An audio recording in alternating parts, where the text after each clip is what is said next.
Olá, amigos, boa noite.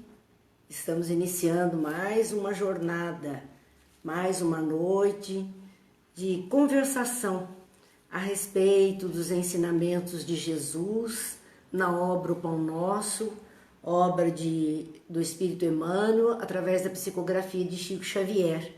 E aqui estamos vendo já os amigos chegando, Tânia, Terezinha, Mona Lisa, muita gente já fazendo parte desse nosso encontro. É muito gostoso quando nós podemos então nos encontrar assim, não é?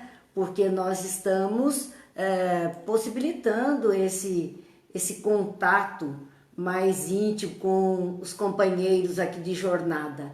Então eu estou só acertando um pouquinho a nossa disposição aqui de vídeo, para podermos verdadeiramente visualizarmos melhor a nossa colocação aqui no nosso Facebook. Vamos então, minha gente, pedindo a Deus nesse instante que nos abençoe, a Jesus que nos ilumine, aos amigos espirituais que velam por nós, que nos amparem para que tenhamos as melhores intuições, tenhamos os melhores momentos de reflexão e que essas reflexões nossa vida para o nosso crescimento, para a nossa melhoria, para a nossa maturidade espiritual.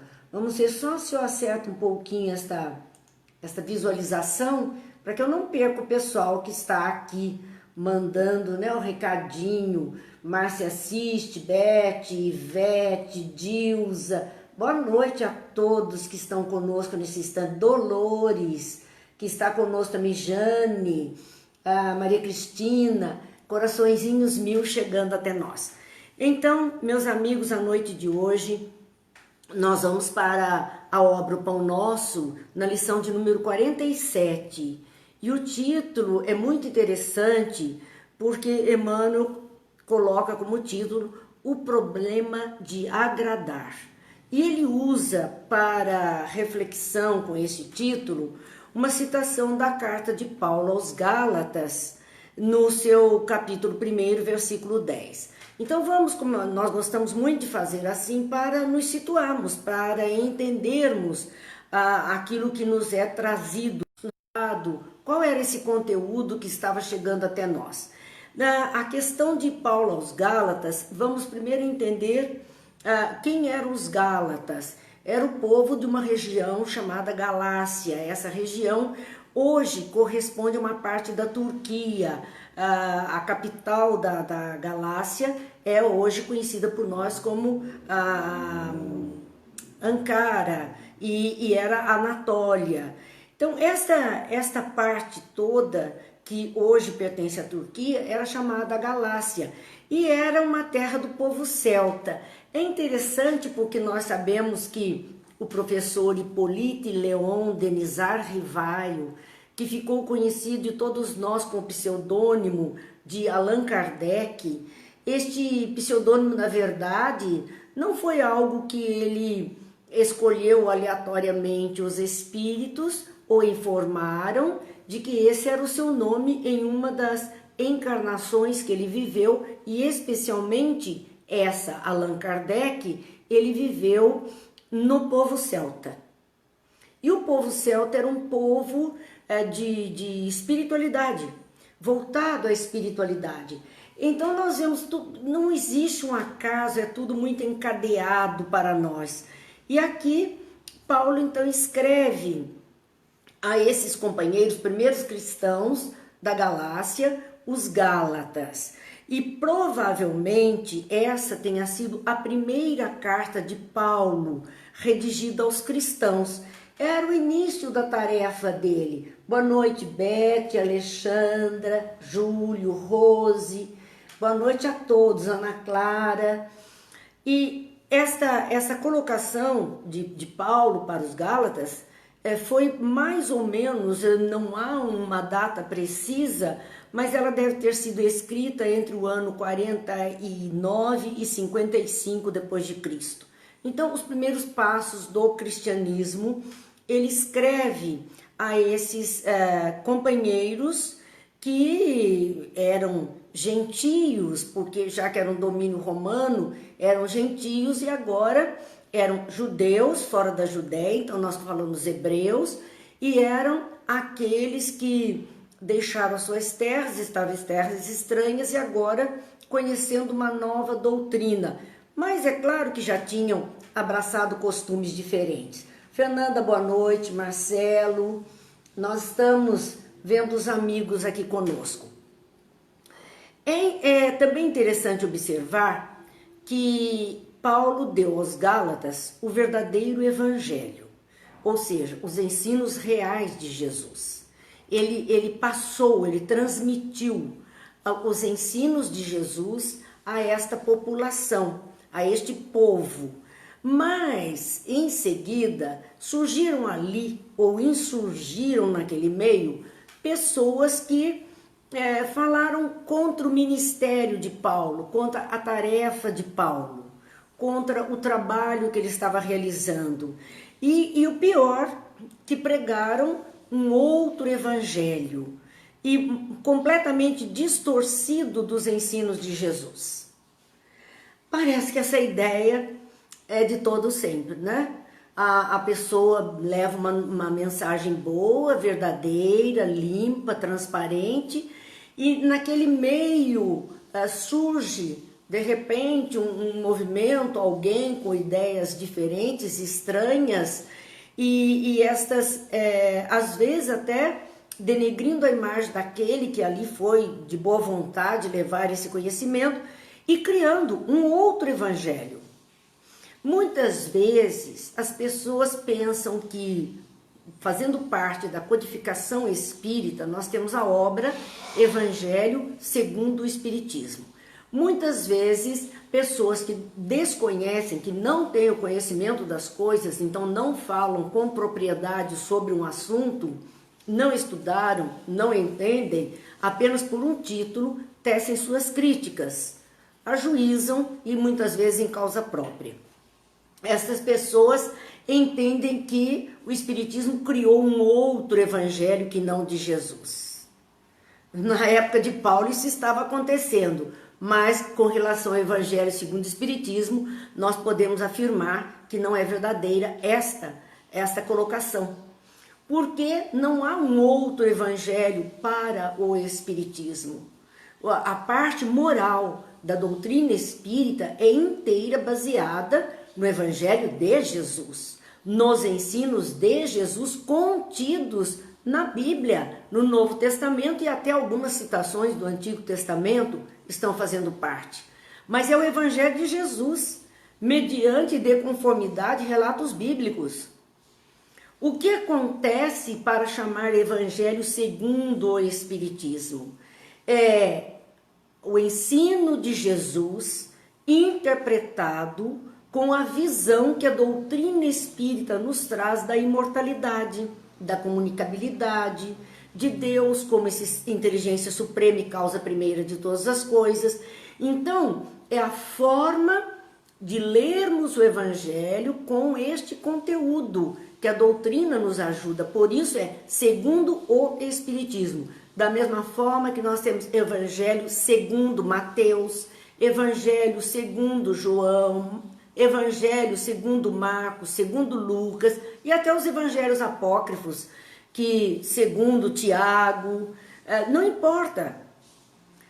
Conforme é o ensino de Jesus desenvolvido no entendimento de acordo com aquele que está fazendo a interpretação.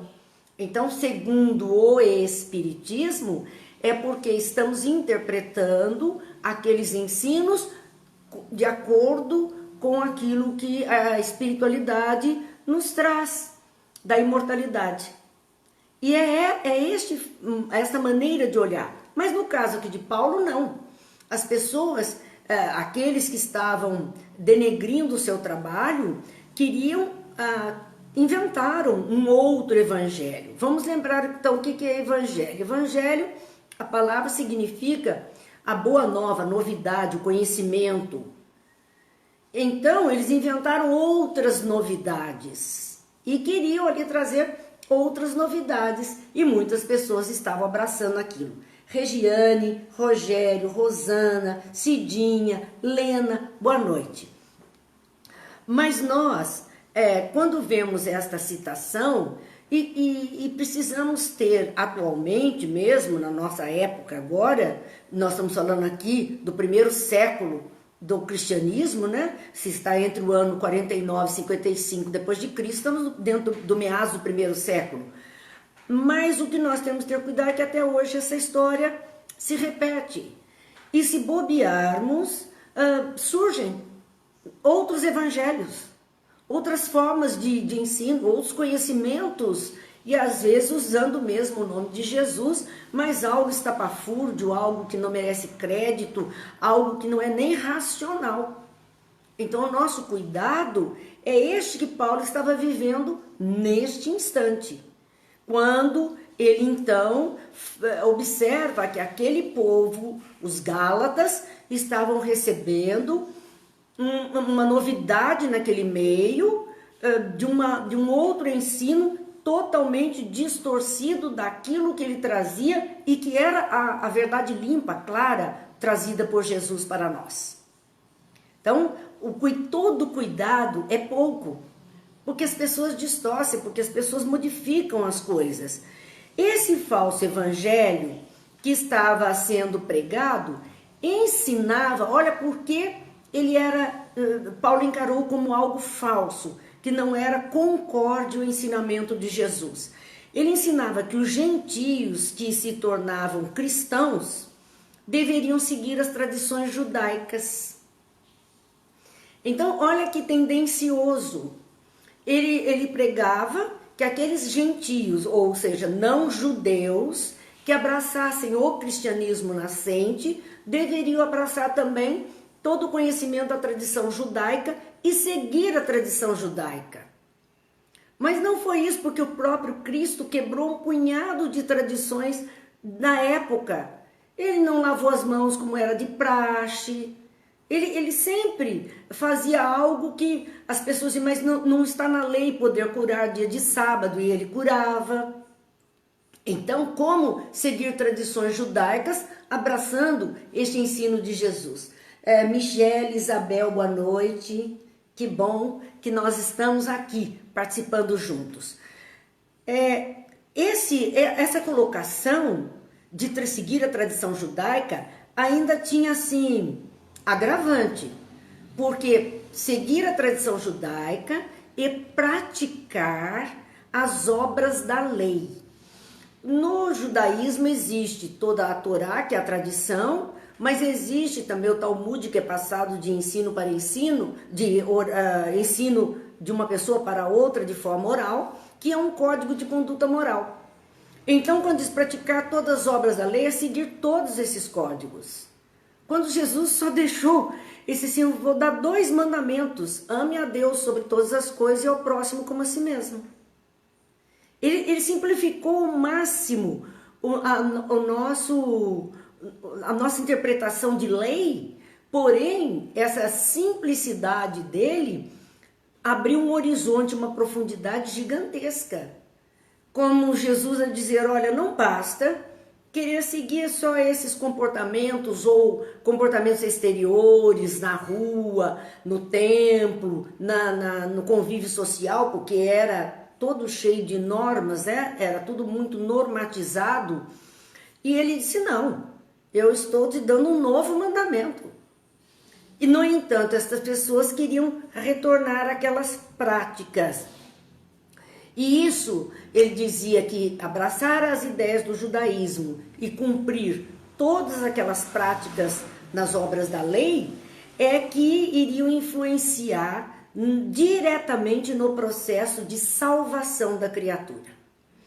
E nós vemos, né, muitas vezes, dentro das tradições religiosas, alguns ritos que são estabelecidos e como se cumprir isto levasse a criatura à salvação. Ela estaria salva se assim se comportasse, cumprindo aqueles ritos. Quando Jesus diz que não, nós só temos a condição de nos colocarmos a salvo de todas as dificuldades, cumprindo a lei do amor. E não é este ritual ou aquele. Nós podemos, dentro do contexto religioso que abraçamos, abraçar os rituais, porque se gostamos, se ele faz parte da tradição, se nós estamos aceitando aquela tradição, é válido, mas entendendo que aquilo não é o que nos colocará como anjos diante de Deus. Não é isto que vai fazer de cada um de nós criaturas melhores. Porque isso é apenas um comportamento exterior que nos identifica como adeptos desse ou daquele credo. Irmãos em religião de outros que seguem aqueles mesmos ritos. Então, já na época de Paulo, era isso que estava acontecendo. Das pessoas quererem voltar àquele costume, como se só assim ela estivesse a salvo. Derrubava todo o ensino de Jesus, distorcia tudo, porque Jesus nunca falou qualquer coisa nesse aspecto. E um exemplo do que eles queriam cumprir, para a gente entender bem o que é que estava acontecendo no momento desta citação que nós vamos ver, que é da página de hoje, é que nós podemos ver como exemplo a fé em Cristo. Eles diziam não era suficiente. Era preciso praticar a circuncisão. A circuncisão era ritual do judaísmo, para iniciação do menino, do jovenzinho na sociedade. E eles queriam manter isso. Só aceitar a ideia do Cristo, aquela fé que eles estavam abraçando, os conhecimentos, não era suficiente. Precisava ser circuncidado para merecer entrar no reino dos céus. Imagine, isso é uma tradição de uma religião, mas não que todo cristão no mundo passe por essa tradição hoje. Mas era o que estava sendo colocado. Então Paulo, nesse capítulo 1 da carta aos Gálatas, no versículo 6, ele faz uma afirmativa interessante, dizendo assim: maravilho-me que tão depressa. Ele se dizia assombrado como as pessoas mudam, e tão rapidamente, de alguma proposta que estava sendo trazida a eles como uma coisa boa, que iria levá-los a um caminho melhor, para uma outra novidade qualquer, um outro evangelho. E nós somos novidadeiros, sim. As pessoas gostam de novidades. Parece que elas se cansam de uma rotina, de um compromisso de vida, e ela quer acrescentar mais isso ou mais aquilo dentro daquele contexto religioso. Mesmo nas casas espíritas, que nós deveríamos ser muito tranquilos, muito simples, às vezes as pessoas criam complexidades que não têm sentido. Não é verdadeiro, numa interpretação errônea do texto, criando sim esse outro evangelho. E ele diz: me admiro como é que vocês mudam tão rapidamente, pulam de um ponto para outro tão rapidamente. E se não formos verdadeiramente fiéis na proposta que estamos abraçando, vai ser assim: experimenta aqui, experimenta ali, vai aqui, vai ali, não é bem do agrado, e quando chega em alguma coisa, quer modificar aquilo que existe, quer fazer diferente. É o nosso comportamento. Criamos coisas que não têm nada a ver com a proposta de um evangelho tão simples como é o estudo das obras de Jesus, das suas falas, dos seus ensinos, dos seus exemplos. Não precisaríamos de tanta coisa, mas criamos verdadeiros rituais, sem a menor necessidade. E Paulo já dizia que ele se admirava muito disso. Nós estamos vendo Rosana, Márcia, Vera, boa noite a vocês todos que estão aqui. No versículo 8 desse primeiro capítulo, ele diz assim: ainda que nós mesmos ou um anjo do céu vos anuncie outro evangelho, além do que já vos tenho anunciado, seja anátema. Olha, perceberam o que Paulo está dizendo? Ainda que nós mesmos, ele próprio. Então, é esse cuidado, não é porque fulano falou que tudo que o fulano falou eu aceito como verdade. Se o fulano que eu venho acompanhando, se o fulano que eu estou seguindo, que me agrada, disser algo diferente daquilo que Jesus anunciou, anuncia um outro conhecimento, uma outra coisa, além daquilo que nos foi trazido, seja anátema. O que significa essa ênfase de Paulo, seja anátema? A expressão anátema era uma reprovação enérgica daquilo. Não aceita, não concorda, não abraça a ideia, não presta, não serve, não é verdadeiro. Então, seja anátema é essa reprovação enérgica, essa repreensão. Às vezes, nós ouvimos alguma fala dos nossos companheiros evangélicos assim: eu repreendo em nome do Senhor. É essa anátema, eu não aceito. Isso não é bom, isso não está concorde os ensinos de Jesus. E é isso que Paulo chama a nossa atenção. Seja ele mesmo quem diga. Então, nós todos estamos sujeitos a nos iludirmos, a nos enganarmos e a trazermos para dentro desses ensinos coisas que não pertencem a ele. Às vezes, influenciados por essa situação, por aquela situação, nós vamos acabar contaminando o ensino de Jesus com as nossas esquisitices, com a nossa maneira de interpretar a vida. Cuidado, tenhamos olhar atento. E se alguém que está à frente proceder assim, vamos procurar ajudar a retificar esse caminho, a retomar a estrada do bem de onde estava se desviando. Ainda ele diz assim: ainda que nós mesmos, ele, Paulo, ou um anjo do céu, isso aqui me chamou muita atenção, a expressão dele, ou um anjo do céu. Que anjo é esse? Se anjo não era um ser encarnado, então ele está falando de um ser espiritual. Porque a Bíblia tem muito assim: o anjo anunciou a Maria, Isabel foi visitada por um anjo, e sempre é um ser espiritual entrando no meio da história, trazendo revelação, trazendo ensinamentos, trazendo amparo. Então, a ideia de espíritos superiores que possam contribuir com o ensino para nós já era uma realidade para Paulo. Mas o alerta de Paulo está aqui: mesmo que seja um anjo do céu, ou mesmo que seja um espírito, que nós estamos classificando como superior, porque ele vem trazendo algum ensinamento, se ele disser alguma coisa que não é concorde aos ensinos de Jesus, seja anátema, seja repreendido, seja reprovado na sua fala. Não haja aceitação. É o cuidado.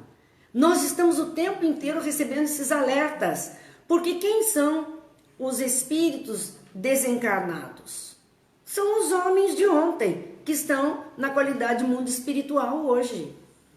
E muitos trazendo o seu próprio perfil, sua maneira de ser, e de repente nós estamos tomando por guia, instrutor, orientador, mentor, aquele espírito que está dando instruções que não são condizentes com a moral cristã, com o evangelho de Jesus. Então, muito cuidado, porque a recomendação de Paulo aos primeiros cristãos, esta é a primeira carta, aos primeiros movimentos, ele faz o alerta: não importa se sou eu, não importa se é um anjo do céu, se falar qualquer coisa que seja diferente, que venha anunciar um outro ensino que foge aquilo que Jesus trouxe, seja anátema. Não aceite. Reprove. recrimine, porque não é concorde o ensinamento de Jesus. Silvio, boa noite. Júlio César, Vera Amadei, que bom que nós estamos aqui podendo fazer essas reflexões e esses alertas para todos nós. E são alertas, gente, se é do primeiro século do cristianismo, nós já estamos no século 21. Como é que nós ainda bobeamos nesse ponto e aceitamos todas as coisas que nos chegam, todas as novidades? Como é que nós aceitamos tudo isso sem uma reflexão, sem verificar se está embasado naquilo que estamos abraçando como um código de moral, que é o ensino de Jesus, pois que nos dizemos cristãos? Cuidado! Vamos amadurecer, vamos crescer. De repente, há muita novidade no ar. Nós estamos num momento aí com uma expressão nova que a gente está vendo na mídia, nos debates, né? A expressão agora é um novo normal. Há um novo normal. Porque, dizendo, depois de toda essa pandemia, não vamos voltar ao normal. Não vamos voltar ao normal. Então, o que eles estão chamando o pós-pandemia de um novo normal, porque algumas mudanças serão processadas na maneira de viver das criaturas. Valores que foram alterados, as mais variadas situações, de repente, vai ser um novo normal. Mas isso numa lei humana que está adequando a nosso convívio em sociedade, a nossa vida em sociedade. Não temos novo normal na lei de amor que Jesus trouxe. Ela é única. Então, não tem novo normal para Jesus. Não tem novidades nos ensinos dele. São os de sempre, olhados em maior profundidade, em maior amplitude, pela nossa maturidade de espírito. Quanto mais amadurecemos, quanto mais temos visão, conhecimento da vida, de todos os conhecimentos terrenos, mais possibilidades de entender em profundidade e em amplitude aquilo que Jesus trouxe e que deveria servir de modelo para o nosso comportamento, porque assim está escrito em o Evangelho segundo o Espiritismo, que no Livro dos Espíritos, que é ele o nosso modelo e guia. Então, como queremos mudar o modelo? Como queremos mudar o trajeto que ele está a nos guiar? Cuidado! Esse era o chamamento para que pudéssemos fazer um movimento diferente. A Regiane diz assim, uma volta para um mundo melhor. Que seja, é disso que nós estamos precisando. Uma humanidade mais humana, mais humanizada. Nós estamos precisando de fazer esse movimento de amorosidade que Jesus chamou nossa atenção. Fernanda, Marli, boa noite. Vamos então, posto esse momento que Paulo está vivendo, junto desse povo da Galácia, este povo celta, este povo que hoje representa a Turquia, uma parte da Turquia, né? Vamos ver o versículo 10, que é o versículo de estudo da noite, capítulo 1, versículo 10. E nesse versículo 10, ele começa assim: porque persuado eu agora a homem ou a Deus, dizendo que vamos reprimir aqueles que estão trazendo as novidades, porque como é que eu vou persistir agora? Atendendo aos homens com as novidades ou atendendo a Deus na lei que Jesus trouxe? É a nossa escolha. E ele diz logo em seguida a frase que é analisada: se estivesse ainda agradando aos homens, não seria servo do Cristo. E aqui nós vamos ver algo interessante, porque ele põe assim, se estivesse ainda agradando aos homens. Porque enquanto doutor da lei, Saulo de Tarso, ele viveu para agradar os homens. Era a lei dos homens que ele seguia na íntegra. era a lei dos homens. Ele fazia tudo para agradar a César, agradar ao Sinédrio. Então ele agradava aos homens. E ele, se eu continuasse nessa atitude na minha vida, eu não seria um servo do Cristo. Não dá. No Evangelho não se pode seguir a dois senhores, servir a Deus e a Mamon. Mamon representa a materialidade, a vida terrena.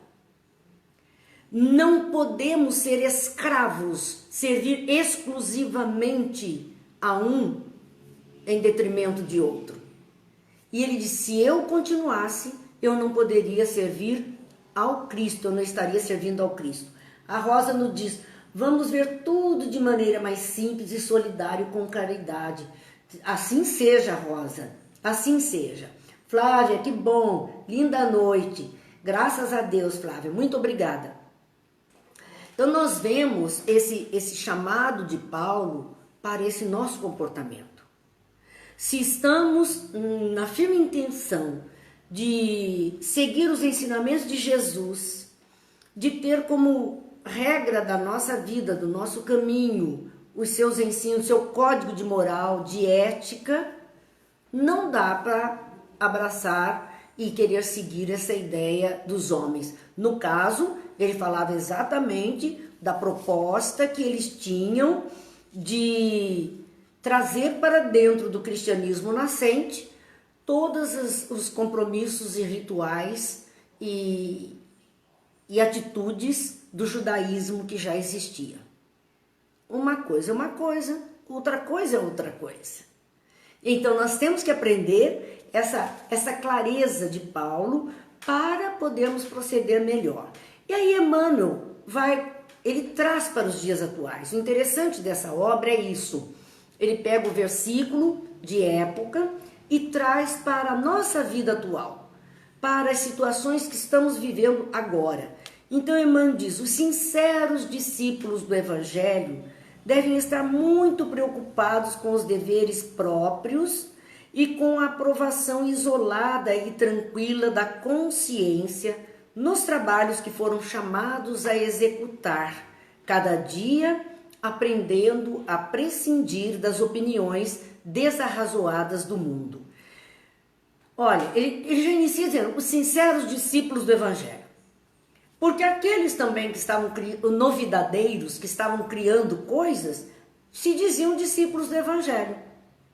Mas não eram sinceros, quer dizer, não eram fiéis à proposta. Então Emmanuel está falando para a identificação daquele que quer ser um fiel seguidor dos ensinos de Jesus. E ele diz, esses devem estar muito preocupados com os deveres próprios. Temos deveres. Não podemos estar perdendo tempo com novidades, com coisinhas que vão acrescentando. Nós temos que ter preocupação em cumprir os nossos deveres e também preocupados com a aprovação isolada e tranquila da consciência. Minha mãe dizia, sua alma, sua palma. A consciência, a nossa consciência, quando abraçamos esta tarefa, é de procurar fazer, sim, o melhor. Sem nos ocuparmos com as opiniões que possam tecer. Não importa o que estejam falando ou o que estejam criticando, a consciência está nos dizendo, está nos mostrando que estamos seguindo o caminho, vamos em frente. Falar sempre vão falar e vão arranjar alguma coisa para falar mesmo. Isso é muito natural. Natural. E se perdermos tempo querendo agradar a esse ou aquele, não vamos fazer nada. Isso me lembra aquela história do homem, do velho, do menino e do burro. Lembram-se? Os três estão caminhando e vão passando por uma vila e os dois caminhando a pé e o burrinho junto. Aí o pessoal da vila diz que absurdo, um homem dessa idade andando, esse burro forte. E aí os dois ficam muito assim, né? Nossa, que coisa, o velho sobe no burro. E o menino continua no chão e lá vão andando. Passam em outra vila, as pessoas da vila dizem assim, olha que absurdo, um homem tão pesado em cima de um burrinho desse, deveria essa criança, coitada, estar sendo carregada no burrinho para que ele não se sobrecarregue. E o homem ficou envergonhado, desceu do burro imediatamente, colocou o menino, seguiu adiante. Passaram em outra vila, as pessoas disseram, que absurdo, uma criança que tem perna forte e ficar esse senhor andando. Aí resolveram subir os dois no burro. Passaram mais adiante e alguém disse assim, onde já se viu? Como pode? Olha só que coisa horrível. Esses dois num peso excessivo sobre esse animal. Desceram os dois e continuaram como estavam no começo, caminhando ao lado do burro. Nunca vamos agradar todo mundo. As pessoas sempre vão achar alguma coisa para dizer. Então, é foro íntimo. O que Emmanuel está chamando é foro íntimo. Já sabe o que tem que fazer? Tem a proposta de fazer? Deixe que fale. Deixe que pense, deixe que digam, deixe que fale, deixe isso para lá, vem para cá, o que que tem, né? É assim diz a música. Deixa para lá, segue firme no seu passo. Segue firme naquela intenção que tem de fazer o melhor. Então ele dizia de que é preciso nos mantermos firmes nos deveres próprios, nos trabalhos a que fomos chamados a executar, porque se ficar dando muito ouvido às criaturas, não conseguimos dar conta do trabalho. Ficamos mudando, perdemos o foco. Não damos conta, não realizamos o que precisamos realizar. E aprendendo a prescindir das opiniões desarrazoadas do mundo. Abra mão, elas não são importantes. Opiniões desarrazoadas, aquela que...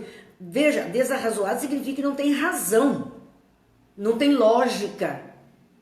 Se é uma opinião real, verdadeira, embasada, racional, lógica, vamos ter atenção, que bom, vamos tratar de providenciar a nossa mudança. Mas são opiniões tão absurdas que não tem jeito de seguir, não tem jeito. E Emmanuel então continua falando a respeito do comportamento do homem no mundo. Ele diz, a multidão não saberá dispensar carinho e admiração, senão aqueles que lhe satisfazem as exigências e caprichos. E é verdade. Fazer aquilo que os outros esperam que a gente faça e que estão contando que nós vamos fazer, rende aplauso. Fazer algo que as pessoas não se agradam tanto, porque dá um puxão de orelha, porque chama por um lado, que mostra outro caminho, nem sempre é bem aceito. Nem sempre. A multidão só vai dispensar carinho e admiração àqueles que satisfazem as suas exigências e os seus caprichos. Às vezes, vamos pensar uma situação, né? Pensar.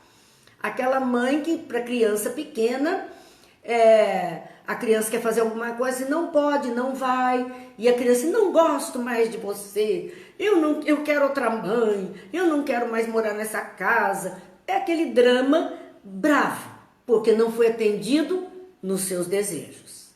Agora, se fizer todas as vontades, ai, você é um amor, que bom, é assim. Parece que nós continuamos crianças, batendo o pé e querendo fazer o beicinho e aplaudindo só aquilo que atende o nosso interesse. Até quando?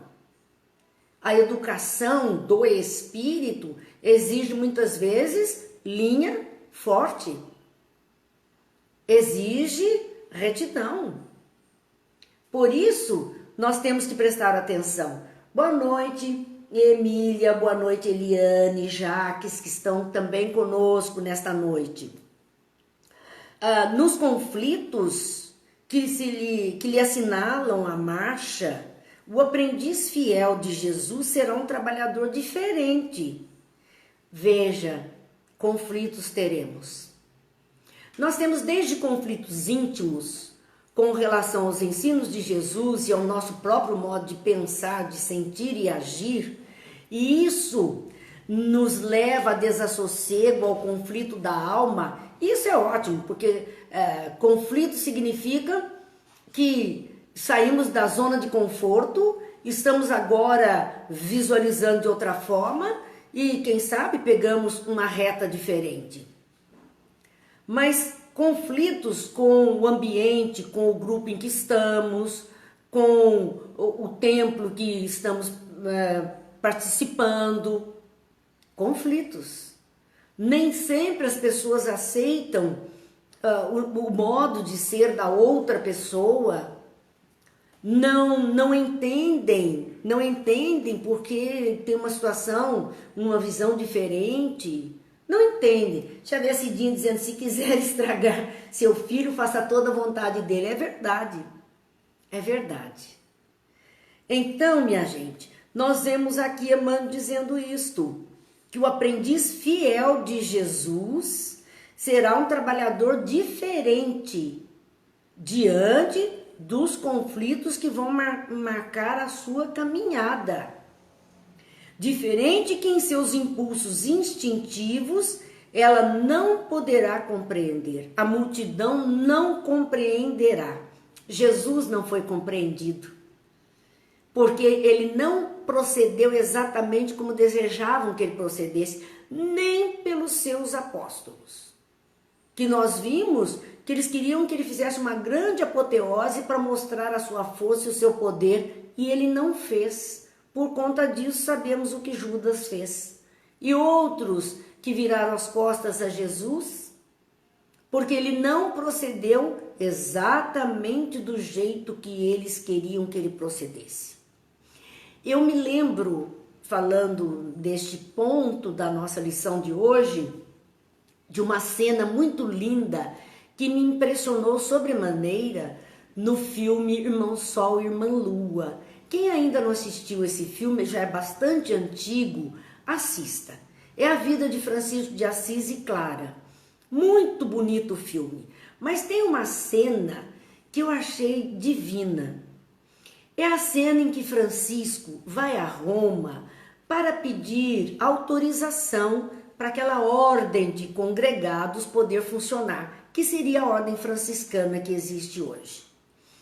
E ao chegar em Roma, o Papa, se não me engano, é Clemente VI, não estou bem lembrada, mas o Papa está lá na sua formatação, no luxo do Vaticano que existia, e Francisco com a veste surrada, Francisco de pés descalços, cansado da caminhada, ali falando de Jesus, feliz por estar ali para aquela ordem, em nome de Jesus, uma ordem de caridade. Os franciscanos eram uma ordem de caridade, de amor ao próximo, de ajuda. E ele vai pedir essa autorização para a igreja e ele, em primeiro momento, não é recebido. Depois o Papa o recebe. E o Papa, do alto da sua cadeira pontifícia, olha para aquele jovem ali esfarrapado, sujo da caminhada, e o Papa se toca.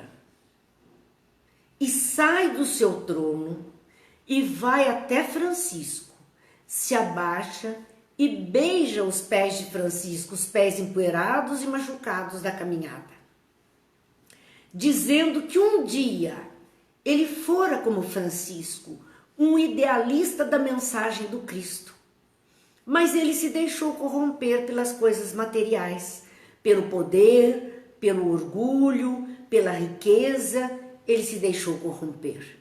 E que Francisco naquele momento o fazia recordar do homem que ele fora, do cristão que ele fora. Tanto que esse Papa depois, na sua desencarnação, quem o assiste, quem está ali para ouvir a sua confissão é Francisco. Vejam que é disto que Emmanuel está dizendo, que o verdadeiro, aquele que é fiel aos ensinamentos de Jesus, ele é um trabalhador diferente. E nesses impulsos instintivos, o mundo não compreende. Como é que ele poderia querer fazer alguma coisa esfarrapado, sujo, com pés no chão?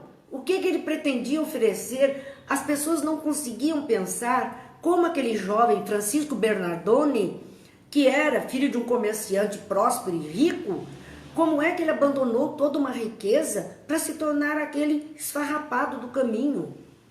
Mas ele tinha esse ideal de Jesus. Então nós entendemos que o mundo não consegue compreender determinadas escolhas que as pessoas fazem. Ele entende aquilo que atende à materialidade terrena, que ele também está envolvido. Mas não esse nível de espiritualidade que Francisco demonstrava e que o Papa ficou chocado ao relembrar a si mesmo como o idealista do passado, que se perdeu nas conquistas do presente. Seguindo então a nossa reflexão, fizemos esse parênteses e voltamos a dizer: assistam, irmão Sol, irmão Lua. E aí nós vamos ver essa questão de agradar ao mundo e agradar a Deus. Francisco é um excelente exemplo disso para nós.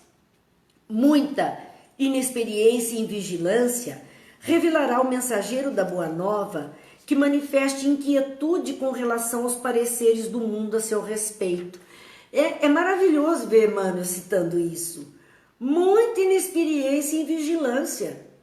Aquele que verdadeiramente se propõe a ser mensageiro da Boa Nova, se envolver, se preocupar ou se inquietar, porque o mundo tece este ou aquele parecer a seu respeito. Ele não tem que dar satisfação ao mundo, às coisas dos homens, quando ele tem uma missão do bem a seguir.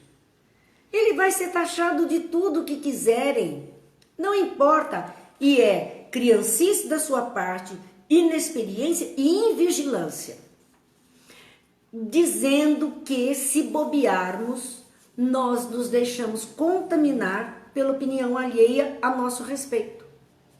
Não somos tão isentos assim, tão firmes na nossa fé, que não nos deixemos contaminar pelas opiniões. Mesmo os mensageiros da Boa Nova, se bobearem, fracassam porque se deixam contaminar, se desestimulam ou entram por esses caminhos das portas largas que são oferecidas a ele. É cuidado, é atenção. Quando se encontre na prosperidade material, e aí Emmanuel vai fazer uma amostra de como é que o mundo comenta a respeito daquele que abraça a causa do Cristo. Então ele diz assim: quando se encontre na prosperidade material, em que o mestre lhe confere mais rigorosa mordomia, muitos vizinhos lhe perguntarão, maliciosos, pela causa dos êxitos sucessivos em que se envolve. Então, se aquele tarefeiro do bem estiver bem aquinhoado materialmente falando, e o Emmanuel ainda coloca este esclarecimento a respeito de que aquele que está imbuído no bem, se ele tem mordomia, se ele tem prosperidade material, diz assim: o mestre lhe confere a mais rigorosa mordomia. O mordomo, à época do Cristo, era o gerente dos bens do seu senhor. Nas casas importantes, nas famílias importantes, eles tinham um mordomo, era um gerente dos bens. Os bens não eram do mordomo, os bens eram daqueles senhores. Ele só gerenciava o uso desses bens. Então Emmanuel está comparando aquele mensageiro do bem que é aquinhoado, que tem condição financeira, condição material, dizendo: olha, Deus está apenas lhe confiando isso em mordomia para o bom uso. Não é proveito próprio, é para poder realizar outras coisas. Mas quem olhar para essa criatura, os seus vizinhos, é interessante ele falar os seus vizinhos, então aqueles que estão próximos, não são os de fora, mas são os que o conhecem mais de perto, os seus vizinhos, os que estão próximos. Esses estarão comentando e com atitude maliciosa, perguntarão de forma maliciosa: como é que ele conseguiu? Qual é a causa do seu êxito? Qual é o que é que você está fazendo para conseguir isso tudo? Então é chamamento dizendo de como o mundo vai olhar. E se ele bobear, ele vai ficar preso nisso e não vai fazer com aqueles bens que ele está recebendo em confiança o que de melhor ele poderia fazer. Ele perde até o estímulo, porque ele fica com medo de o que vão pensar de mim. Quando se está chegando às suas mãos, é porque estão confiando a ele uma possibilidade de realização. E ele sabe a tarefa que tem a fazer. Ou então, quando penetra o campo da pobreza e da dificuldade. Então aquela criatura propensa ao bem, aquele mensageiro da boa palavra, de repente se vê num campo de pobreza ou de dificuldade na vida. Leva lá um revés da vida, acontece algo nesse aspecto com ele. O povo lhe atribui as experiências difíceis as supostas defecções ante as sublimes ideias esposadas. E é assim, tá dando tudo errado porque ele abandonou a tarefa que tinha. Nós vamos levar isso para uma fala que muitas vezes nós já ouvimos e que pessoas chegam temerosas conversando conosco, dizendo assim: não, disseram que se eu não for mais ao trabalho mediúnico, se eu não participar mais disso ou daquilo, vai dar tudo errado na minha vida, eu vou ser castigado por isso. E se algo está dando errado, a pessoa diz assim: não, o que será que eu estou fazendo de errado, que estou sendo castigado, que a espiritualidade está cobrando de mim isso ou aquilo? Não entendeu que muitas vezes aquela dificuldade que está chegando naquele momento, aquele revés, aquele momento mais difícil do seu existir, é um momento para ele de experiência, de conhecimento da dificuldade, para que ele possa ajudar outras pessoas que vivem nessa dificuldade. Então, ele não abandonou as ideias sublimes que ele abraçou, ele não abandonou a tarefa, está fazendo parte do seu aprendizado, apenas isso. Não é castigo de Deus, não é castigo da espiritualidade amiga, não existe. Nesse aspecto de tudo dá errado porque eu não estou fazendo o que deveria fazer, porque eu estou abandonando supostas defecções ante as sublimes ideias. Isso é o que o povo pensa. E às vezes a pessoa também abraça a ideia. Tem razão, de certo, eu não estou fazendo mesmo, esse caminho não é o que eu devo seguir. Enfim, 1001 reflexões que não são verdadeiras, mas que fazem parte da nossa caminhada.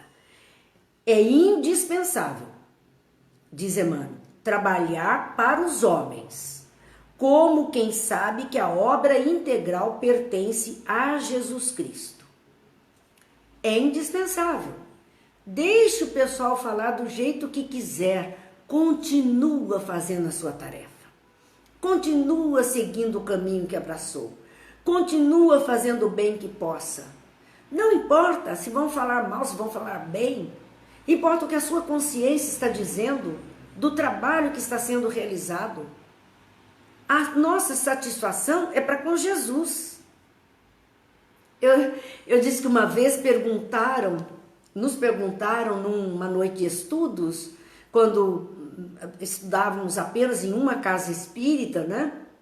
Aquela onde permanecemos muito tempo, e perguntaram: se um dia você tiver que sair daqui, como vai ser? Eu disse: gente, o meu passe não é desta casa, lembrando o passe do jogador de futebol. Eu disse: o meu passe é de Jesus, onde ele me chamar eu vou. E verdadeiramente, depois de um tempo, saímos dali e não paramos um dia de refletir sobre esses ensinos, de levar o conhecimento, de estar junto com as pessoas. Não importa onde. O negócio é, estamos seguindo a proposta, o nosso passe é de Jesus? Verdadeiramente é Ele quem está determinando o nosso caminho? Então saibamos abraçar este caminho onde quer que ele apareça. Não vamos ter exclusividade com o lado material. Ele é bom, é necessário e enquanto estivermos ali, é nosso compromisso honrar aquele ambiente, aquele quadro de trabalho que nós aceitamos participar. Isso é maturidade, nós precisamos fazer isso, mas Cidinha colocou, e nós marinetes com você. Assim recebemos esse título há muito tempo. Mas está bom, marinete não é pirex, né? Mas tá tudo certo, a gente segue em frente. Porque, gente, a seara é grande, os trabalhadores são poucos. Então, se nós formos nos ocupar com todas essas quesilhas que o mundo apresenta, nós não vamos a lugar nenhum. Não vamos fazer nada. Se neste momento que nós estamos vivendo, dessa reclusão em nossos lares, se nós não decidíssemos fazer o que estamos fazendo, esses nossos estudos abertos, online, com as pessoas participando conosco, estaríamos dentro das nossas casas trancados com tudo isso parado. Mas não é essa oportunidade que Deus está nos dando? Não é esse o momento de um aprendizado, de fazer diferente? Não é esta oportunidade que nós estamos tendo de poder estender tudo isso a outras pessoas que estão tão longe de nós? Com certeza, gente. Não há impedimento. E agora nós não podemos ir, os centros estão fechados, não podemos sair, estamos no grupo de risco, e aí precisamos ficar em casa. Então não vamos fazer mais nada? Não. Engano. Enquanto pudermos nos comunicar, vamos continuar nos comunicando. Nos comunicando. E diz a Michele, nos adaptando às mudanças. Não vamos parar por conta disso. Isso é muito pouco para a gente parar. Não é um impedimento nem a morte física é impedimento para que a gente continue falando. Vamos continuar. Aí a gente vira comunicante no trabalho mediúnico. É isto. Mas não pararemos a tarefa a que abraçamos. Não podemos desistir por alguns impedimentos no caminho. Temos que fazer como a água, eu digo a água do riacho, a água limpa, cristalina, porque a água estagnada cria bactérias, cria vermes, cria doença. Mas a água que consegue vencer, entrar na corredeira, contornar as pedras do caminho, arrastar os gravetos, ela vai se tornando cada vez mais limpa, mais pura e vai cumprir o seu papel de chegar ao oceano. E ao longo desse trajeto, dessedentar e auxiliar muitas criaturas. É essa água limpa que nós precisamos nos tornar e não pararmos no tempo. A Regiane disse, sinto saudades em abraçar meus pais. Eu acredito que todos nós temos saudades dos nossos entes queridos, mas isso não significa que eles nos abandonaram. Não significa que não temos contatos mentais, espirituais. Claro que temos. Podemos ter saudade, sim, do contato físico, claro. Mas a nossa vida continua. A nossa comunicação continua. O nosso pensamento está ligado. E se estamos aqui, é porque ainda temos tarefa aqui para podermos dar conta. Vamos então entender Emmanuel colocando as suas palavras ao dizer: o mundo compreenderá o esforço do servidor sincero, mas em outra oportunidade, quando lhe permita a ascensão evolutiva. O reconhecimento do mundo de um servidor não é instantâneo. Vamos voltar a Francisco.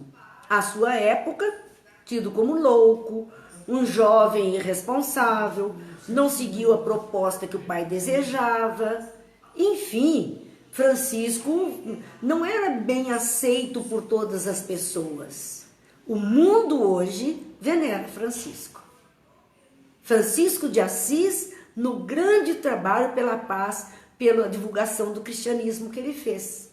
Paulo foi tido como um tresloucado, abandonou o cargo de doutor da lei, deixou toda a riqueza material para trás e saiu pregando o ensino de Jesus e fundando igreja e ajudando pessoas. Na época dele, qual foi o desencarne? Foi degolado. Não teve reconhecimento do povo, da humanidade. Quando veio o reconhecimento? O nosso. Que graças ao seu trabalho, o cristianismo se divulgou pelo mundo na fundação das primeiras igrejas, que é o que estamos vendo junto dos Gálatas aqui. Então este reconhecimento não é na hora não. O reconhecimento é só depois, quando haja ascensão evolutiva.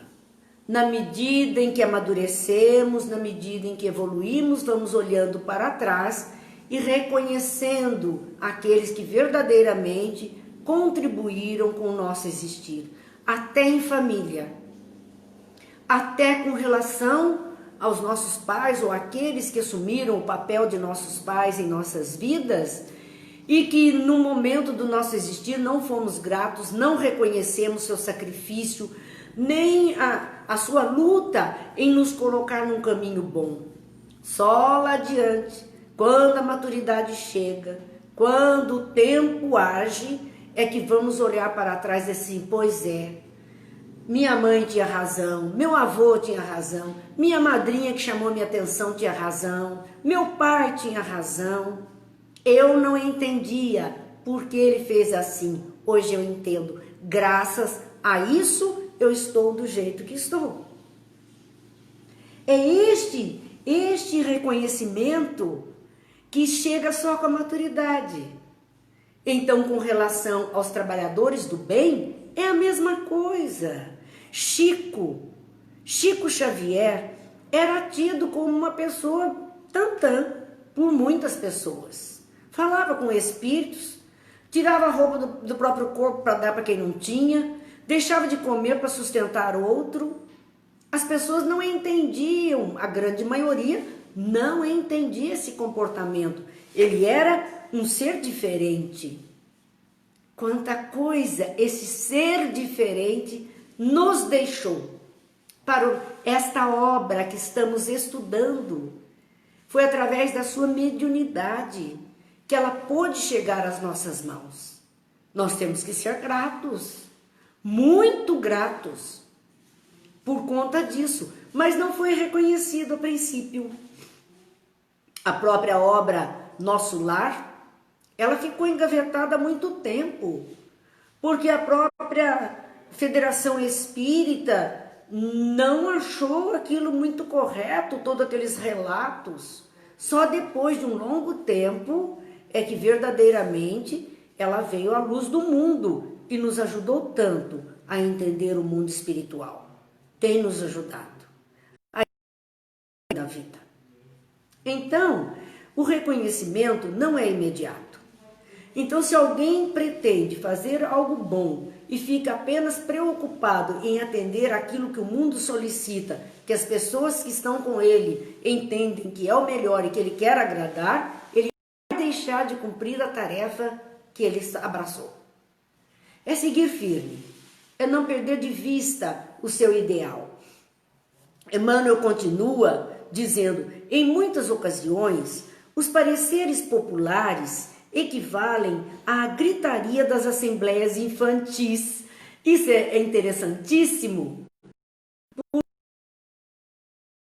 gargalhada, esta confusão, esse diz que hoje usamos a expressão, esse mimimi que se forma em cima disso ou daquilo, irmã diz, senhora, parece uma assembleia infantil, um monte de criança gritando o tempo inteiro nessas pareceres populares. Ninguém diz coisa com coisa, cada um está dizendo do seu jeito. Gente, estendendo um pouco isso para o que estamos vivendo, nós estamos vendo algo assim com relação à saúde. E parece que não chegam a acordo nenhum. E se aqueles que estão à frente não puderem observar um pouquinho a sua tarefa e permanecerem firmes diante de tanto diz-que, vão deixar de cumprir a sua tarefa. Estão nos dizendo aqui que o nosso tempo já ultrapassou, mas nós vamos encerrando a reflexão de Emmanuel quando ele fala então, em muitas ocasiões, os pareceres populares equivalem à gritaria de assembleias infantis, que não toleram os educadores inspirados nas linhas de ordem e elevação, trabalho e aproveitamento. Criançada que fica chiando quando o professor cobra um pouquinho mais, quando o professor exige um pouquinho mais da sua tarefa. É isso então que nós estamos observando, né? Nós estamos vendo acontecer. Que o sincero trabalhador do Cristo, portanto, saiba operar sem a preocupação com os juízos errôneos das criaturas. O conhece. Que o trabalhador sincero do Cristo saiba realizar sua tarefa sem se preocupar tanto com juízes errôneos das criaturas. Os juízos corretos, aqueles que contribuem, nós temos que dar o aval, nós temos que nos portar aceitando, concordando, porque é importante viver isso. Mas juízo errôneo continua seguindo, continua fazendo, porque Jesus o conhece. E isso basta. Ontem nós falamos aquela fala italiana, punto e basta. E é verdade. Quando Jesus sabe, acabou, ponto final. Não interessa para mais ninguém. Só a conversa é entre a criatura e o Criador. E aqueles que estão sob a sua orientação para nos ajudar. Então, nesta fala, o problema de agradar, nós poderíamos encerrar colocando a pergunta: a quem queremos agradar? Ou a quê? Ao homem ou a proposta divina que Jesus nos trouxe de uma vida mais feliz? Para concluirmos, temos então uma página de Emmanuel, Confie e Caminha. A existência na Terra, diz ele, é comparável a uma viagem de aperfeiçoamento, na qual necessitas seguir adiante, ao lado de nossos companheiros da jornada evolutiva. Muitos te desconhecem, no entanto, Deus sabe quem és. Muitos te menosprezam, contudo, Deus não te abandona. Muitos te hostilizam, mas Deus te apoia. Muitos te reprovam em circunstâncias difíceis, no entanto, Deus te abençoa. Muitos se te afastam da presença, todavia, Deus permanece contigo. À vista de semelhante realidade, sempre que tropeços e provações te apareçam, não te acomodes à beira da estrada, em algum recanto da inércia. Confia em Deus e caminha. Meus amigos, estamos chegando ao final, ultrapassamos em muito o nosso horário hoje, a gente se empolga nestas falas do Evangelho, mas nós queremos lembrar que os nossos estudos ficam lá na nossa página do próprio Facebook, o grupo de apoio aos estudos espíritas, ou então lá no canal do YouTube. Tudo está lá postado para que nós possamos aproveitar, sim, da melhor forma possível as reflexões, tirar nossas próprias conclusões e colaborar para esse mundo melhor que nós precisamos. Então, hoje, quarta-feira, vamos pedir a Jesus que ilumine as consciências, que abençoe os lares, em nome do Pai, que fortaleça em nossas almas a disposição para as atitudes melhores, que possa magnetizar todas as águas dos nossos lares, dos hospitais, daqueles que necessitam, para que o bem, a saúde, a alegria, o equilíbrio se faça. Que Deus nos abençoe, que Jesus nos ilumine e que amanhã, ainda quinta-feira, possamos estar juntos refletindo em outras palavras do Cristo. É esse o nosso desejo, porque só assim, talvez de tanto ouvir, de tanto ler, é que possamos verdadeiramente começar a praticar no nosso existir, ainda que numa forma pequena, mas que possamos começar um trabalho de edificação do reino dos céus em nós mesmos. Muita paz. Deus nos abençoe, nos ilumine e que a paz esteja com todos, hoje e sempre.